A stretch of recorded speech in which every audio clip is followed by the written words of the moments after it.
बिस्मिल्लाहिर्रहमानिर्रहीम। अस्सलाम वालेकुम। मैं हूं हकीम अरसलान अजीज। सबसे पहले आपको अपने चैनल हकीम अरसलान अजीज पर वेलकम करता हूं। उम्मीद करता हूं आप सब खैर खैरियत से होंगे। आज की मेरी इस वीडियो का टॉपिक है एहतिलाम।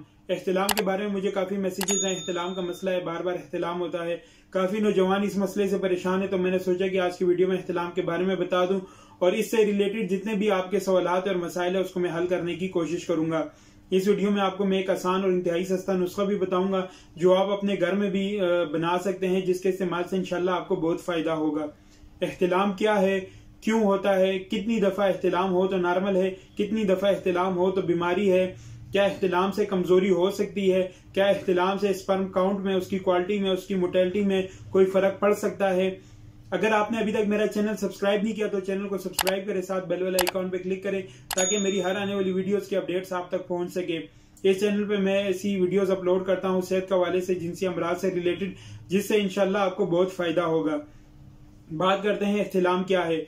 रात को सोते वक्त नींद की हालत में बगैर किसी इरादे के आपके जिस्म से मनी का इखराज होना एहतिलाम कहलाता है। आप सो रहे हैं, नींद की हालत में है, आपने ख्वाब देखा है, ख्वाब में कुछ आपको फील हुआ है, महसूस हुआ है, कभी कभार ये ख्वाब के बगैर भी हो सकता है, तो आपके जिस्म से मनी निकल जाए, डिस्चार्ज हो जाए, आप तो इसको एहतिलाम कहते हैं। इसे नाइट फॉल भी कहते हैं। ये ज्यादातर रात को होता है, इसलिए इसे नाइट फॉल भी कहते हैं। और दिन को भी हो सकता है, लेकिन एहतिलाम हमेशा सोने की हालत में होता है। जब आप सो रहे होते हैं, दिन को भी आप सोते हैं, तो बाज लोगों को एहतिलाम हो जाता है। कितने उम्र के लोगों को होता है एहतिलाम? 15 से 16 साल की उम्र से शुरू होता है और जब तक शादी नहीं होती तब तक ये सिलसिला जारी रहता है। कुछ लोगों को शादी के बाद भी एहतिलाम जो है वो होता रहता है। अब बात करते हैं कि इसकी वजूहात क्या है।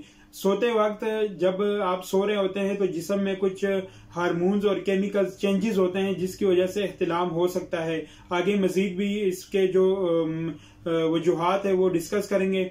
यहाँ पे बात ये है कि कितनी दफा एहतिलाम हो तो नॉर्मल है, कितनी दफा हो तो बीमारी है। एहतिलाम दो किस्म के, एक नॉर्मल एहतिलाम है, एक एबनॉर्मल एहतिलाम है। नॉर्मल एहतिलाम वो है जो आपको हफ्ते में 1 या 2 दफा होता है, वो नॉर्मल एहतिलाम है। एबनॉर्मल एहतिलाम वो जो किसी बीमारी की वजह से होता है, आपको हफ्ते में 4 या 5 दफा एहतिलाम होता है, एक रात में 2 दफा एहतिलाम होता है, या हर एक दिन छोड़ के एक दिन एहतिलाम होता है, तो हफ्ते में 4-5 दफा एहतिलाम होता है या इससे ज्यादा एहतिलाम होता है, तो ये एक इंडिकेशन है किसी बीमारी की, किसी मसले का, कि कोई मसला है जिसकी वजह से बार बार एहतिलाम हो रहा है। वो ये भी हो सकता है कि आपके प्रोस्टेट ग्लैंड में जो है वो इन्फेक्शन हो या सूजन हो, इस वजह से भी आपको एहतिलाम का मसला हो सकता है। इस सूरत में आपको अपने करीबी किसी भी जो है क्वालिफाइड हकीम या डॉक्टर से एक दफा जरूर जो है वो राब्ता करना चाहिए। अब यहाँ पे बात करते हैं कि क्या एहतिलाम से स्पर्म काउंट में, उसकी क्वालिटी में, उसकी मोटेलिटी में कोई फर्क पड़ सकता है। अगर एहतिलाम नॉर्मल है तो उससे कोई फर्क नहीं पड़ेगा।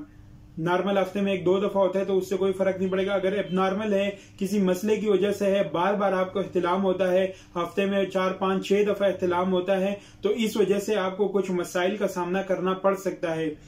बाज़ औक़ात यहाँ पे एक और बात भी मैं आपको बता दूं कि कुछ लोग ऐसे भी देखे हैं हमने, हमारे पास आते हैं जिनको हफ्ते में 4 या 5 दफा एहतिलाम होता है, लेकिन वो बिल्कुल तंदुरुस्त रहते हैं, उनको कोई भी मसला नहीं होता।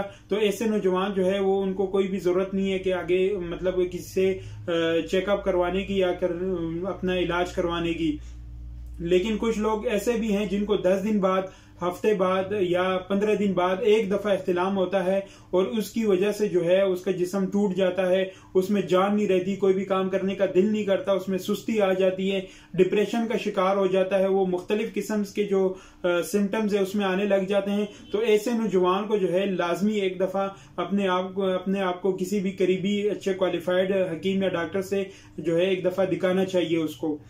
यहाँ पे बात करते हैं कि इनकी इससे अपने आप को रोका किस तरह जाए और ये और मजीद किन वजूहात की वजह से होता है। ज्यादा खाने की वजह से भी एहतिलाम हो सकता है।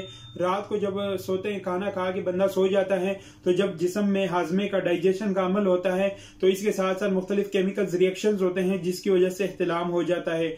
आपने देखा होगा कि रमजान में सहरी के बाद भी अक्सर लोगों को एहतिलाम हो जाता है। उसके भी यही रीजन होता है कि जब सहरी करते हैं तो सहरी के फौरन बाद सो जाता है, जिसकी वजह से उनको एहतिलाम हो जाता है।